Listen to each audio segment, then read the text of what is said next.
This is probably going to be one of the stranger ruminations I've done for B5, because I'm just going to go down the list.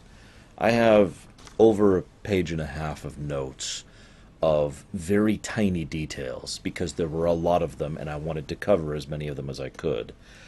This is probably going to be the closest thing I've done to basically just reciting the episode for you. So this is going to feel a lot like lore running it.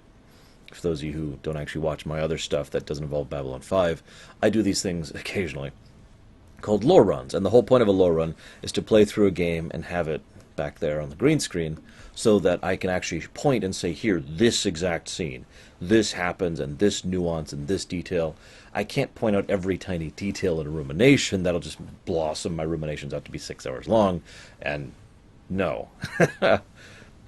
But in some rare cases, I feel that needs to be done, and this episode is one of them. Before we get into that, though, 2 quick points. First of all, flashbacks right at the beginning to stuff that happened last episode. Now, I get that the point was that this is stuff that is on Sheridan's mind as he's, going through the episode, but why? Why did that? We literally just saw this last episode. The other thing I want to talk about is the Season 5 thing. I actually have more thoughts to share about the Season 5 thing when we get to Season 5. All I'm going to say is that I discovered something for the first time going through the rumination analysis of this series, and that is that this episode would have been the one that would be the season ender for Season 4 if Season 5 had been greenlit from the beginning. I'll talk more about why I don't 100% agree with that, or it's not true. I'll talk about why I think that's a bit of a disingenuous statement later, and discuss more of my thoughts and feelings on Season 5 when we get there. I just wanted to mention it while we're here, since this would have been a hell of a cliffhanger. I'm going to be looking at my notes a lot for this one. I'm sorry. There's so many details. There's so many things that go through this. First thing that happens is he gives orders. You have to do this. Comply with this. And he also mentions, this is just a job to me. I have no interest in you. I have no care about you. You don't matter to me. You're just a number on a sheet to me. There's a common theme of dehumanization. Later on, he will act the interrogator. Forgive me for not knowing his name. Great actor. Nails the part. By the way, nothing but praise for the directing and the acting and the everything of this episode. This is another of my favorite episodes, even though going through it was genuinely difficult for me. This episode hit me like a ton of bricks. I had to take a moment afterwards and just recover. I'm not even kidding. This episode's brutal and holds absolutely nothing back, and it's messed up. Anyways, so you're nothing. You're just a cog in the machine. We're all cogs in the machine. You can't beat the state. That's the whole point of the state. That's the whole point of that concept. Not the concept of states in general, of course, of nations and governments and whatnot, but when you're referring to the state, capital T, capital S, what you mean is the authoritarian government whose only purpose is to bring down everyone. Remember how I mentioned how it's easy for that kind of organization to function, despite the fact that most of the people involved don't actually believe in it? All it takes is enough who are genuinely loyal and enough who are afraid enough to be loyal for it to work. That's how a state can function like this. The state can function like this. If you pay attention, there's a few things he does generically, just speaking generically. He asks very mundane questions. He acts very casually. He shop talks. Like it's not shop talk. He makes small talk. It's like straight out of, you could just see him walking into the office with you. Oh yeah. Let's see, where did I put that thing, here it is. Okay, yep. Oh, I forgot one other thing. Hang on, let me come right back. There we go. It's all very casual, very normal, very ordinary, very mundane. And then he asks really mundane, ordinary questions and tries to get information on very mundane, ordinary things from Sheridan. This is later demonstrated when he flat out asks, was your first in command Susan Ivanova? Now, Sheridan says he will not answer that, but he can't give a valid reason for why other than it's because you want it. I'll tell you right now why he wants it. Because it's just a little bit of giving in. This episode is textbook interrogation torture. And I don't mean that in a bad way. It's very messed up. But one of the things you do in those circumstances is you try to convince the person of A. Now, for those of you who've never heard me explain this, let me explain the A to Z theory. Let's say A is telling a kitten you can't pet it, and Z is murdering 20 people, okay? Just bear with me. Those are a hell of a gap, right?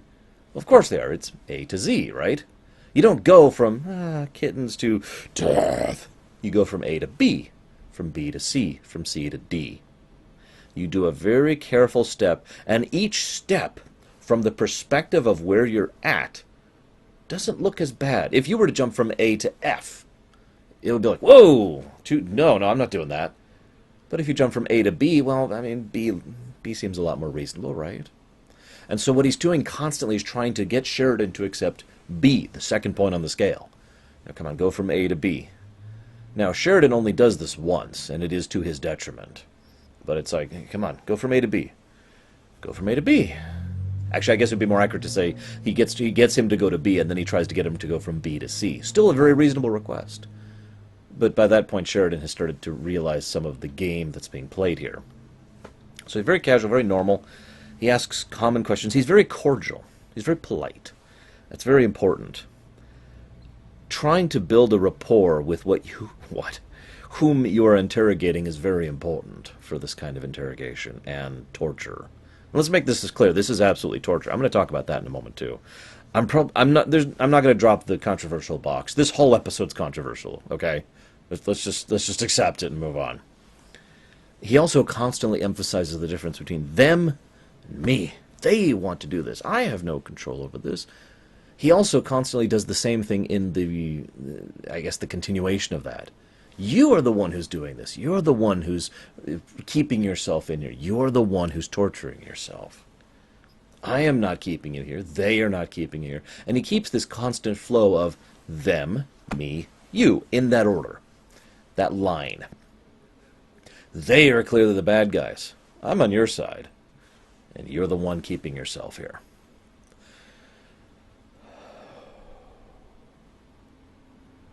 Another thing I want to talk about, we're still not really into specifics, is that Sheridan barely talks in this episode, which is brilliant and powerful. It not only helps to emphasize the scenes, but it shows how broken Sheridan physically has become.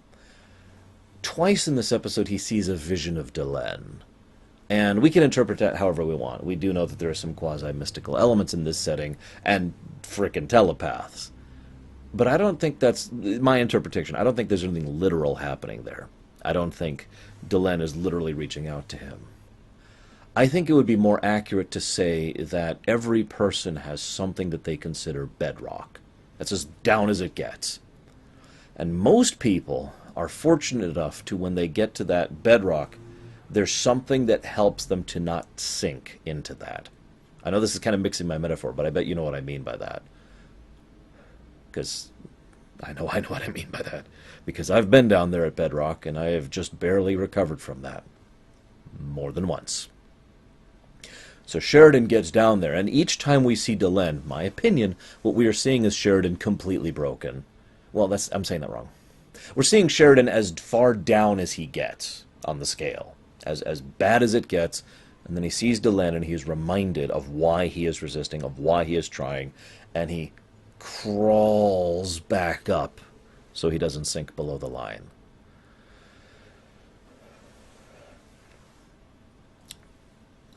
I want to talk about the torture thing. I have said for years that torture is not just physical. It actually irritates me, genuinely. I'm laying it all out on the table here. It pisses me off when human beings look at emotional torture or emotional abuse or mental torture and say, well, and? I actually know some new, past tense. This was many, many years ago. This is like over a decade and a half ago now, actually. Someone who knew someone who was being emotionally and mentally abused, and their response was, and? It's not like they're actually being hurt. And that was their response, in the way I said it, very casual. I don't agree with that at all. So, mental and emotional abuse, to me, in my opinion, is just as significant, if not more so, than physical. That especially goes true for torture. Pay attention to the ways they torture him, because if you look at it, you'd be like, That's not torture. Trust me, what they're doing to him is way worse than what you see in most gore fix or glorifying violence types of television or books or movies. I mean, how many times have we seen Mel Gibson be like, freedom? Yeah, that is torture, but that's not torture. I want you to picture sitting on a very uncomfortable chair. Just picture it. I'm being sincere, please. Picture what it's like for a moment, okay? I bet some of you know what this is like. I bet some of you have worked jobs where you've had to sit in a chair that hurts your back, okay? And sitting in that chair for, 6 or so hours a day, that sucks. I actually know someone personally, who is not myself, although I've been in this situation as well, who had to go in for regular alignments and actually eventually had to get spinal surgery because of sitting in an uncomfortable chair for 6 hours a day, 5 days a week. Okay? That's step one. Imagine having to sit in that chair. Can't lay down, can't leave it. There's no 6 hours, maybe plus a few breaks to go up and go to the bathroom or maybe to go grab a snack. No, you're just stuck in that chair. It's the first problem. Now I want you to imagine that there's lights glaring in your eyes. Kind of like I've actually got right here. I've got my two lights going, right? Now I want you to imagine that these lights are in your face all the time. Like the person leaves, the interrogator leaves, lights are still here, keeping you up, keeping you awake, okay? Now I want you to imagine that you've got noise. In the case of the episode, it's the repeating mantra, you will do this. It's very loud. They do a good job of emphasizing that it's loud without literally making it too loud. But it's just this loud repeating mantra while you're stuck in this chair for X amount of time. And we don't actually know how long it is. And I bet Sheridan doesn't know either, because trust me, when you're in a situation like that, it's really hard to keep track of time accurately. Sheridan's own assertions are based solely on how much light was outside. These are little things, yet they will destroy someone. And this is more on the lighter side of what he does. Because this is all about breaking Sheridan physically. That's the first step, in order to break him mentally, and also break him emotionally. Now, I do distinguish those two, especially in this case. Mental breaking is about breaking down what you're willing to accept, the lies thing, trying to challenge your assertions, trying to tap into feelings of desperation or hope. Emotional torture is more about sympathy, empathy, genuine feeling regarding there too. When they bring in the Drazi and then take him off to be executed, that would be emotional torture, especially to a good man like Sheridan, who, I remind you, was freaking out about his enemy dying. Seeing just some random Drazi, who, of course, is in on it, yeah.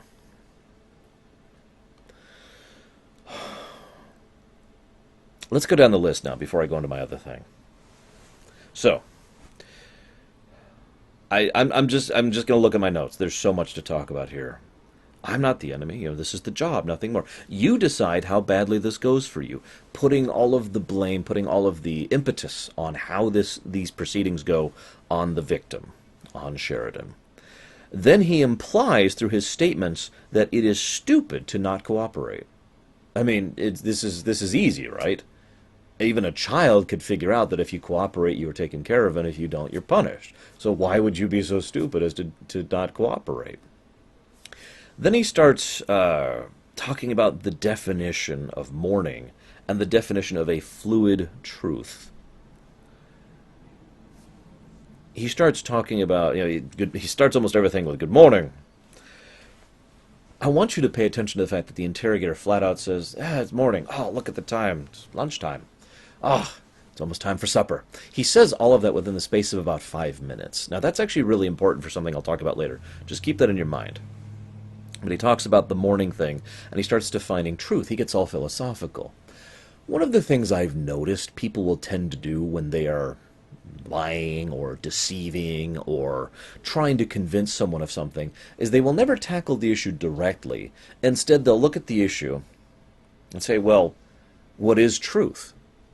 In other words, are you telling the truth? Well, what is truth would be the response of a liar, would be the response of someone who is deceptive. Now, that's not 100% true, of course, because nothing's 100% true, but you get my point, right? he goes out of his way, very lawyery, in order to try and define the truth as fluidic. There's a wonderful point at which he mentions, you know what, I'm just going to get back to my notes. I'll get back to my notes. So then he actually tortures him. He has this common, mundane air. And then Sheridan, earlier, a few minutes earlier, had said, well, no, it can't be morning. There's no light out. Oh, okay. Torture. Literally, this is far more straight up pain, just pain torture. Don't ever contradict me. So casual. And it helps to emphasize a point. I am right. That is one of the 3 pillars of this interrogator's technique. I am right.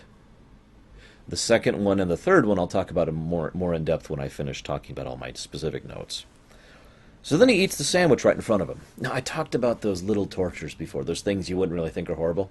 How many of you out there have been starving? I hope to God none of you have. I hope none of you have. I have been starving in my life more than once for medical reasons and once because I was living in a ditch. So I know how it sucks to go without food.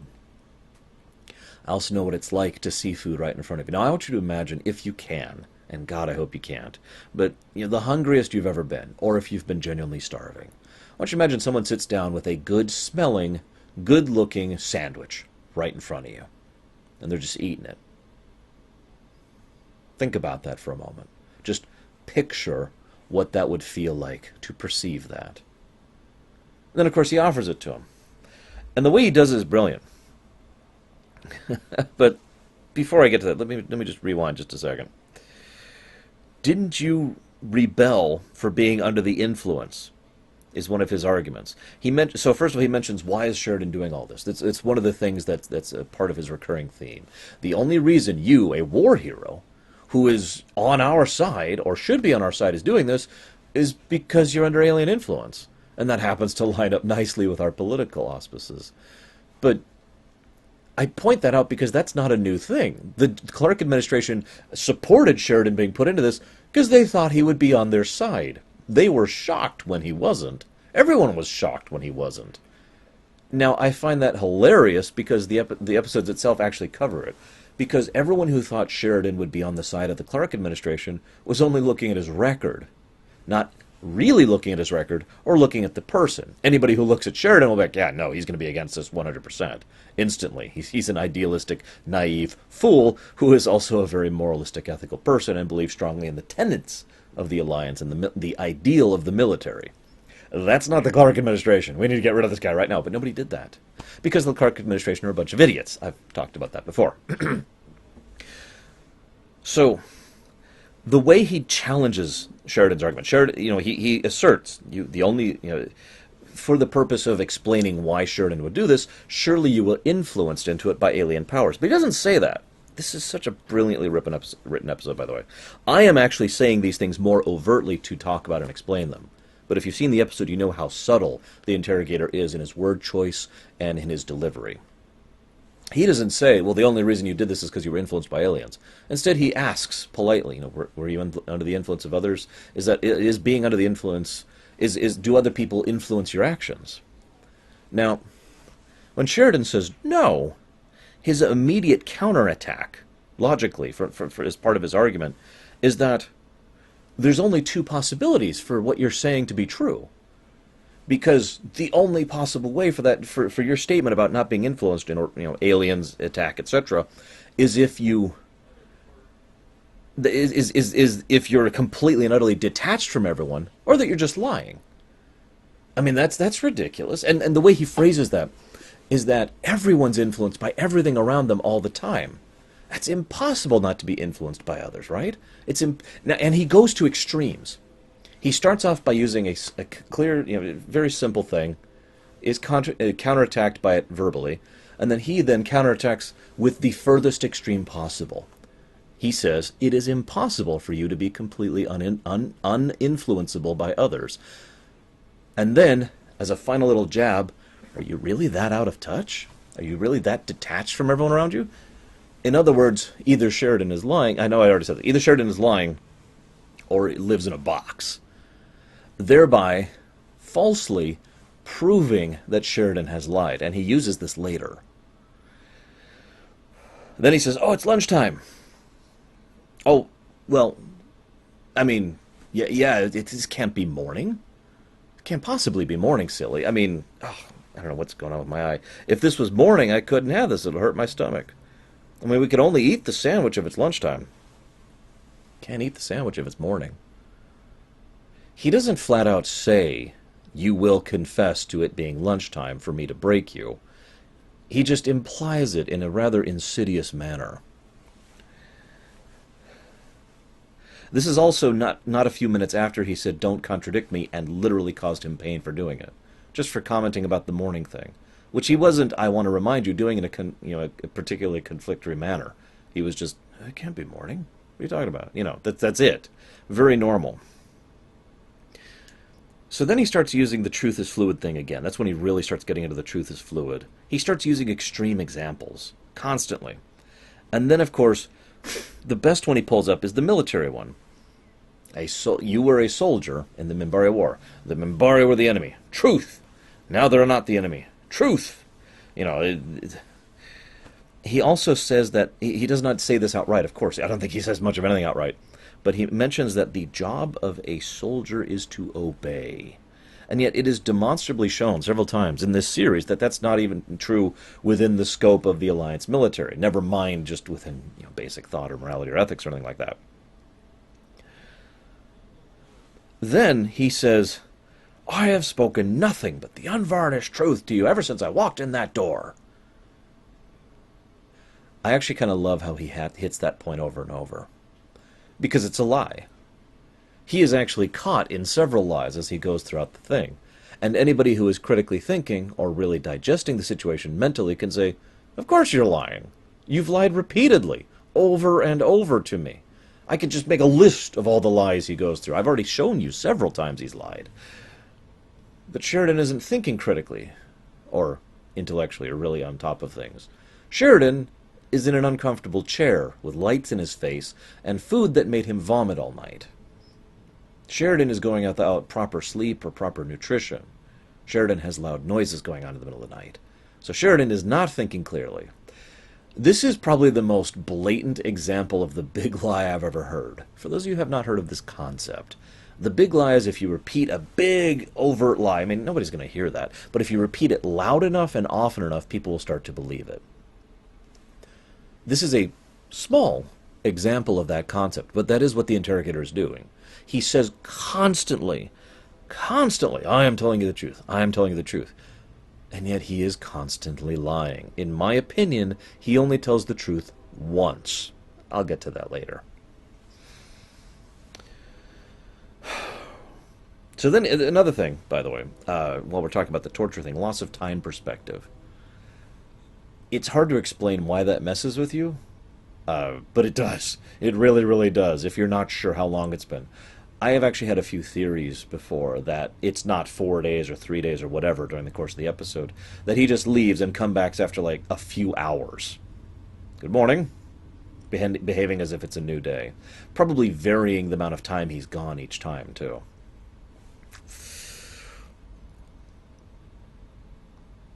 So, once he's established the hard line, which is the poison, and proving that Sheridan's lying and proving, basically framing Sheridan as the bad guy in this whole thing, he then starts to work on framing himself as the good guy.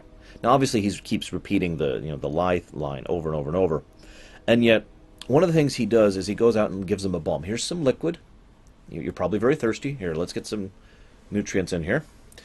Drink it slowly. It'll help." He's very kind, very cordial about it, very helpful. Oh, yes, because he is now establishing himself as the positive influence in this triad of individuals that I mentioned earlier. There's one little bit I want you to notice, and I put my note right about here, so I think this is when it really started becoming obvious. He constantly references how they are going to hurt you and they are going to do you. If you pay attention, and God, I love the writing of this episode. Every time he differentiates himself from them, capital T, every time he does that, he is speaking about something negative that's going to happen to Sheridan. And yet every time I'm saying this wrong. he makes this distinction. I am saying this in the opposite. I'm sorry. Every time he makes that distinction, he's trying to make himself look better, to try and cast himself in a positive light versus them.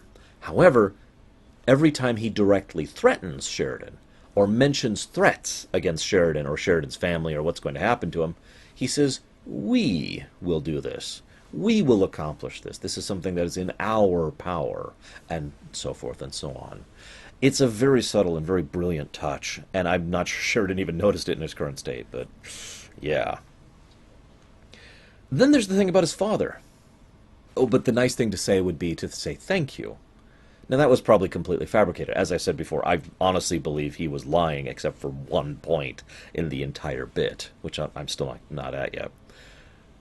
That's still re-emphasizing the "I'm on your side" thing. Classic example of that.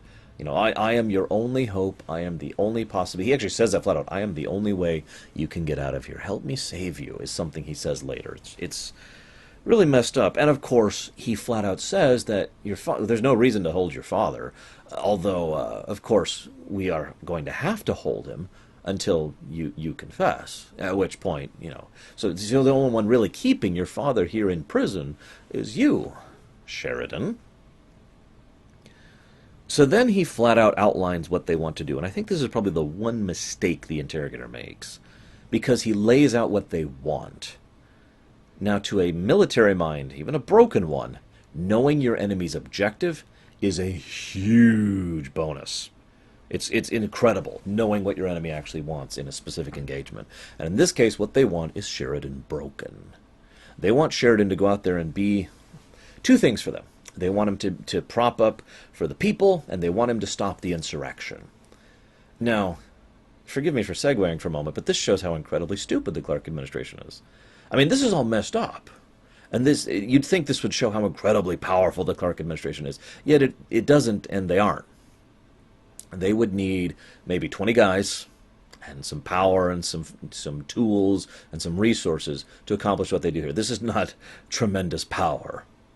This is giving the perspective of tremendous power. Remember, what's the one unalterable truth of our time, or the one amazing truth, I forget what he says, of our time? It's that you cannot resist the state, right? And yet, the state is going through an awful lot of effort and attention and detail into convincing one guy that he can't resist them. Usually states don't do that unless you can resist them. That's pretty normal. And again, picture the perspective. Oh, sure, this seems dark and horrible, and it is. But one of the reasons it seems dark and horrible is, well, I'll talk about that in just a moment. Or now, I'll talk about it now. This is a strategy. This is a finely honed, accurately refined strategy that is being employed against Sheridan. Very practiced strategy, with multiple people practiced in it.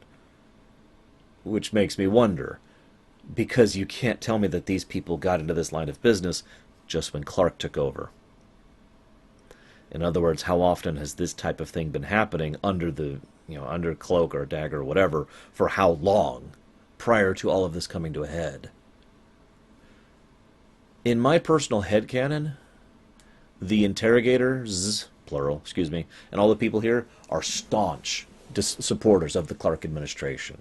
And all of them are people who are right on board and very committed to the cause and are willing to go through basically whatever they need to in order to make sure their ends happen.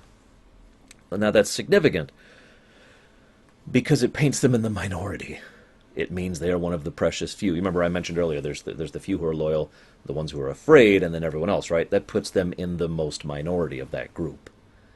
And it really helps to flesh out this episode because either this is something they are doing right now all the time to many, many people, or this is a very elaborate setup for one guy to convince that one guy that they are unstoppable. Which do you think is more likely?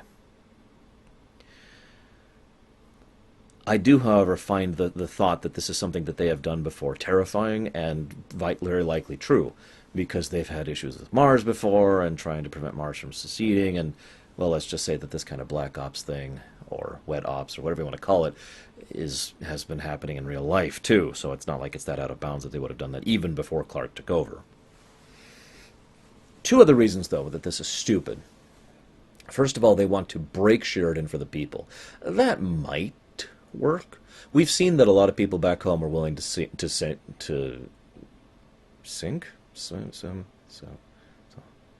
drink. No, I don't know what word I was going for there. Are willing to listen to buy into the big lie, are willing to look at the big lie and be like, yeah, no, aliens are influencing us, and the Clark administration, rah, right? And I've kind of already given my thoughts on that one. I don't think Sheridan's inclusion is going to really mean anything there. And their whole point, then, is, since that's invalid, is we are trying to prove that no one can resist the state. And, of course, that means to stop the insurrection. You don't do that if you're winning. You don't pull that kind of desperate stratagem if you're winning. And as we've actually already demonstrated in the previous episode, with the exception of this one little thing that Garibaldi had to make happen thanks to the Psi Corps, the Clark administration is losing. They are desperately trying to throw up a sandbag, one sandbag, against a flood. There is no way in hell this would stop them, even if Sheridan was broken. You cannot tell me that McDougan and Ivanova and Marcus and God knows how many other people would just be like, oh, well, okay. Sheridan's confessed, it's over, we're good. No, I'll tell you exactly what they would say looking at that. They would say, oh, God, they got to him. Poor Sheridan. We need to go help him. We need to go save him. That's what would go through their heads. I mentioned last episode that Edgar's doesn't think militarily. I have a weird feeling that the Clark administration doesn't either. That they don't realize that they are in a war which they are losing, and their old methods of propaganda and politicking aren't really going to work here. I mean, yeah, it's hard for Sheridan to look at that perspective and say, yay, I'm winning! But it's still true. Getting on with it. So they outline all their thoughts and their motives. Then, of course, they mention the senator. I like Sheridan's face. Who? Senator who? And I love how the guy's like, oh, it's just some senator. We just want to hurt. I still think that was made up. But it's offered as if it's a clandestine truth. One of the tricks an interrogator in this kind of circumstance will take is to tell you a lie in such a way that it is a very believable lie. Like the senator thing. Because Sheridan would totally believe that while we're manipulating you, we're also going to try and lambaste this random senator that you may or may not have ever even heard of. It's attempting to once again buy into that concept that the interrogator is actually telling the truth when he's not. Or at least I think he's not. So then Sheridan has defiance. I like this. It's probably my favorite part of the whole episode. Because Sheridan's defiance, I say defiance, it's a very specific word, and I use that word very specifically, because I know what it's like to be back at bedrock. I've talked about that. I know what it's like to be in horrific pain, and not even knowing why, because of the whole kidney stone issue. I didn't even know it was kidney stones at the time. Life-threatening levels of pain and medical injury. So, I know what it's like to be really, really, really bad. While you're like that, you're not really thinking, at least I'm not, and neither is Sheridan, you're not thinking things are going to get better. Sheridan's not thinking with hope. Hope is things will get better. Defiance is I will not let you win. And there is a world of difference between those two things, because defiance is stated with the understanding that this is going to hurt, that this is not going to be easy. That out of pettiness or spite or an attempt to break me, you will continue to hurt me physically, mentally, emotionally, and you will chip away at me. But I will hold on to that defiance because you will not win. I may not win either, but you will not win. And it's a very powerful scene, and he does it perfectly. And it's very Vorlon and very Minbari in its own way. No matter what they do to you, they can't actually make you break. Because they can't. Not without literally influencing, not without psychically reprogramming or drugging or whatever. No, you have to break. You make that choice. And it becomes harder to not break the longer you have to go through those nightmares. And I want to state that very clearly because I'm not trying to make it sound like too much of fiction is like, oh, it's all on you. You are the you could have chosen not to break. You could have chosen not to give in. They say that like it's so easy. Like it's so easy to just be like, nah, I'm just going to resist. It's cool. Yeah, all heroic and stoic. No, there's nothing heroic about this. There's nothing grand. There's no glory. This is dirty and dark and ugly. This is messed up and bloody and vicious. These are not good things. These are not positive traits. This is a situation in which everything is bad and wrong. And that's why it's defiance, not hope. It is all about screw you, because you're not going to win. And I love how they actually hit the truth of that in that scene. So then, of course, they torture him emotionally by, in many ways, implicating, like, the moment you surrender, you become expendable. He gives the tact of trying to emphasize, why are you trying? Sheridan tries to convince, the fake Drowsy not to submit, not to do anything. And the interrogator's like, what are you doing? You're hurt. He implies you're hurting him. You're damaging his chances. This is your ally. Why are you turning him down? Which is a very common tactic the interrogator's been taking. The whole, there's something wrong with you. Why, only an idiot would do what you're doing kind of a thing. We've already covered that. So he asks about the Ivanova. This is actually quite in when he finally asks about Ivanova. This is actually a nice touch. Or excuse me, this is the second time he asks about Ivanova. Excuse me. He asks about Ivanova.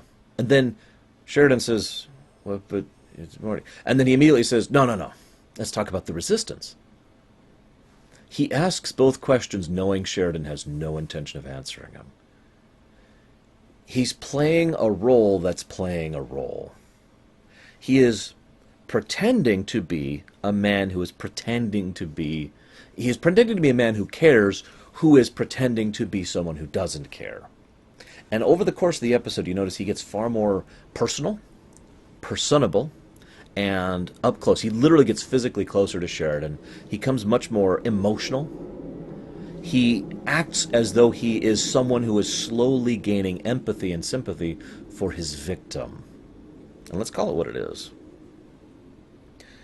And he even mentions the thing, we're all expendable, even me. I'm expendable too. Except for you. You're better than me, man. Once again, pushing Sheridan up. And then, of course, there's that whole no nutrition thing. I think I've already talked about the starvation thing, but at this point they're threatening to just take him off nutrition, which is just intravenous minerals and proteins and vitamins and probably some fat, and that's probably it, actually. Well, they made me, of course. They made me take you off solid foods. It's just, he keeps hammering that point over and over. And then he flat out says, I'm not keeping you here, you are. And he implies, are you suicidal or just self-destructive and want us to do it for you? Because, again, any reasonable man would do what we're telling you to do. The repeated mantra at the beginning, which is repeated at the end by the second interrogator, forgive me for skipping ahead, is cooperation is rewarded, defiance is punished. I forget the exact wording, but that's what he's saying. Carrot and the stick, classic, carrot and the stick. And it's being presented as if only a fool or someone who is suicidal or someone who's stupid. He keeps trying these different tactics. Are you an idiot? Are you suicidal? Are you lying? He keeps tacking these negative traits onto Sheridan in his speech and in his patterns to imply these things, because only someone who has something wrong with them wouldn't take the carrot, right? I mean, duh. It's right there. It's a carrot. What are you going to want, a carrot or being a stick? I mean, that's ridiculous. Of course you're going to take a carrot. Only an idiot would take the stick. The one truth. I'm finally there. And I like this because this, to me, it's entirely possible this is not the truth, by the way. It is very possible this is not the truth. And he's lying the entire time. And it would be very in character. Because the way he says it is as if he's doing another one of his fake truths. He says, no, yeah, you'll be... And he cuts himself off right in the middle of the sentence, right in the middle of a word. And he's like, okay, no. No, I mean, you'll go home and they'll come kill you later, after you're not in the public eye. They might encourage you to travel. Let everyone know that no one can beat the state. I'm very curious what you guys think. Do you think he's telling the truth there in that one instance? That the Clark administration would allow Sheridan to live as a sign, a symbol, until finally he would be killed quietly in his sleep? Or do you think he's lying, and as soon as they got that confession out and open, he's gone? So then he sees Delenn. I already talked about that. Not a lot to add to that, really. So then he gets really personable. I said the best way out of this. The best way out of this situation is this. By this time, he's done like 20 or so different things to try and establish, falsely, of course, as I've talked about, that he is telling the truth, that he is being honest with Sheridan. But that is, the best way does not mean the only way. They can fake it. We've got pictures of you, we've got your handwriting, we've got we've got everything we need to fake it. We've got the resources to make this happen. This will be easy. But we'd rather have it with you just in a thing, with actually you in front of a crowd. I don't believe that. For whatever reason, and I imagine that reason would be the insurrection reason I mentioned earlier. In other words, they want him to stop the insurrection. I don't think they could really fake this to their satisfaction. It's one of the reasons I mentioned the whole desperation of this gamblet. I think they really, really think they can break Sheridan and really, really need him to break, because otherwise this isn't happening, right? And he acts so concerned. Let me save your life. Let me be here for you. Let me help you. Of course, he started this whole thing with saying, I have no stake in this. Not in you. Not in your case. You are just a number to me. That helps to emphasize that whole, oh, I've grown to care about you thing.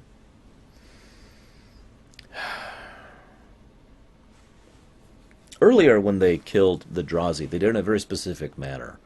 And they did it in that manner so that it's like a weird version of Chekhov's gun.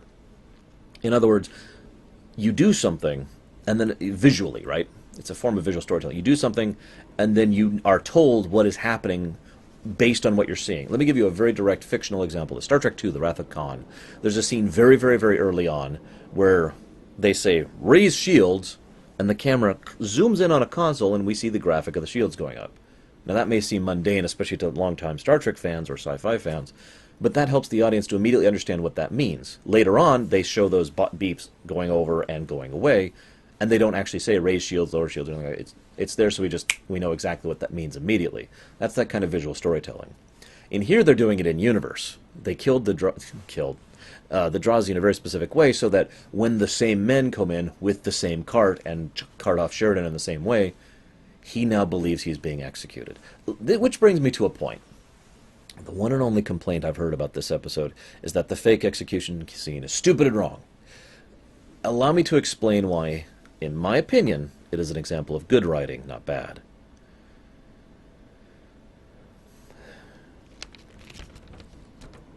It is hard for most people to know what they'll do in the moment. I've talked about that concept before. It is hard to know how you're really going to be until you're in that moment.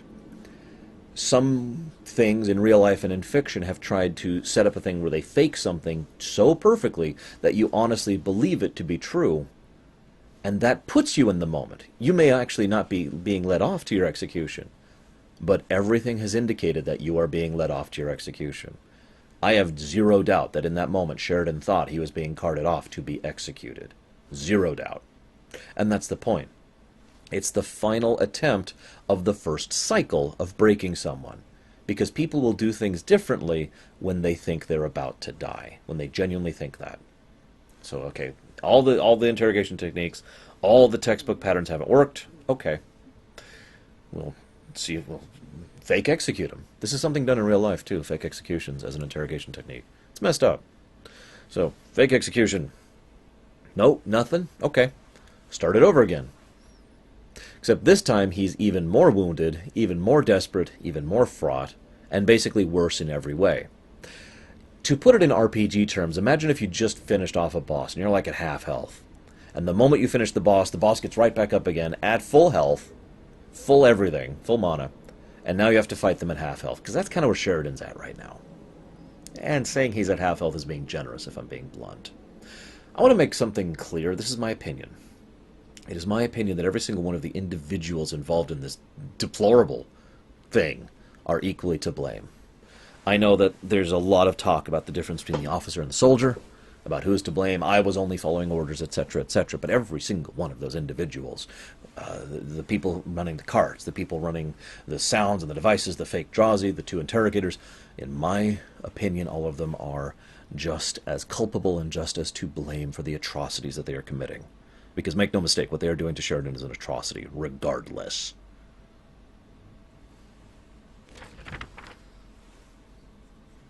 Early on in the episode, let me rewind a moment. Let me talk about the mundanity of political evil. I've noticed a lot in real life of real people's opinions that they think that it's not a big deal if someone fees you or takes your car or fires you or evicts you from your house without warrant, without cause. You know, in other words, all of these things are universally a victimization situation. Or being audited. Did I already say that one? These are the kind of things that can ruin lives. These are the kind of things that can send people into horrible places and make them distraught and God knows what else, right? It's pretty messed up. But they're not actually walking up with swords or guns, stabbing you or shooting you, so it's okay, right? I've noticed this a lot, and I personally believe that it's related to the earlier comments I made about the difference between physical torture, or physical abuse, and mental and emotional torture and abuse. Because I feel like some people don't understand how important the intangibles are. Now, this may sound funny coming from me, because I actually spent a whole time last episode talking about how Edgar's doesn't understand reality. But don't mistake me. That doesn't mean the fake doesn't matter, because it does matter, tremendously. It's both matter. That's actually my whole point. If someone walked up to you with a sword and stabbed you, that would matter. If someone walked up to you and said, you're fired, and by the way, you're gonna be kicked out of your house tomorrow, that would matter. One of those things is overt, blatant, real, physical. The other one is more political, more intangible, is actually a better word than fake. I should have said intangible. And that's where we're at with what is happening with the Clark administration. What they do isn't walk up to your door and shoot you, although they probably do that too. No, they'll tear down what makes up your life. They will take away the capacity to lead your life. They will remove your ability to resist them through civilized ways. And in my opinion, that is deplorable and disgusting. And that brings me to my final point of this episode. There's a wonderful metaphor that the Interrogator 1 gives at the beginning of the episode. It's funny thing about toxins. You have a little bit every day. You grow up you grow a tolerance for it. It doesn't actually bother you anymore. I always wonder if there's a metaphor in that. Well, there is. In fact, there are two. The first is lies. The idea here is that he has been feeding Sheridan tiny little lies, either lying the whole time, or lying all but once, or other interpretations. I actually am curious to see how many people think he is telling the truth for at least part of the thing. Because another valid interpretation is that the bulk of what he says is the truth, and then the things where we as a third-party observer can catch him in lies are the little lies he's trying to feed Sheridan to get him used to those lies, to get him to buy bigger lies, to try and build up a tolerance for lying. Because if the state says 4 plus 4 equals 5, then by God. I know that's the wrong formula. It's been a while since I've read 1984. Give me a break. You know what I'm referencing. The second metaphor is evil.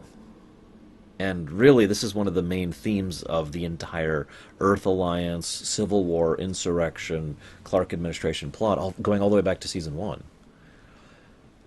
It is disturbingly easy to take a little bit of evil, bit by bit. All those people living their ordinary, normal, mundane, gotta pay the bills lives. And just like, okay, well, we'll accept that. And we'll accept this little bit of evil, and this little bit of evil, And this little bit of evil, as the Clark administration slowly expanded its operations and power base until it was normal. They built up a tolerance for it.